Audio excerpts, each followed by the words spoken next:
எல்லாருக்கும் பிரேஸ்லா தேவனுடைய நாமத்துக்கு மாத்திரம் மகிமை உண்டாவதாக. இந்த நாள் இயேசு கிறிஸ்து நமக்கு கொடுத்திருக்க வார்த்தை ஏசாயா 38 உன் விண்ணப்பத்தை கேட்டேன், உன் கண்ணீரை கண்டேன். ஆமேன், ஹல்லேலூயா. இந்த வார்த்தை எசேக்கியாவுக்கு கிடைச்ச வார்த்தை. எசேக்கியா அவர் அழுது கொண்டு ஜெபித்த போது அவருக்கு 15 வருடத்தை இயேசு கிறிஸ்துவானவர் கூட்டி கொடுத்தாங்க. அதே போல் இந்த நாளில் நம்ம அழுது ஜெபிக்கும் போது இயேசு கிறிஸ்துவானவர்கிட்ட நம்ம கண்ணீரோட நம்ம என்ன காரியத்தை விதைக்கிறோமோ அதுக்கான ஒரு பலனை நம்ம இயேசு கிறிஸ்துவான் நமக்கு கொடுக்க தேவனா இருக்கிறாங்க.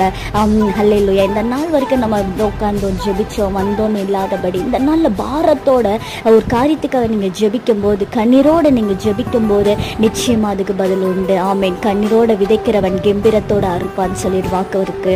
ஆமேன், ஹல்லேலூயா. அதே போல் நம்ம கண்ணீரோடு விதைக்கும் போது நிச்சயமாக கெம்பீரமாக நம்ம என்ன காரியத்துக்காக விதைச்சோமோ அந்த காரியத்தை அறுவடை செய்யும்படி இயேசு கிறிஸ்துவ நம்மளோட வாழ்க்கையில் ஒரு ஆசீர்வாதத்தை கட்டளையிடுவாங்க. மாத்திரம் மகிமை உண்டாவதாக. ஆமேன்.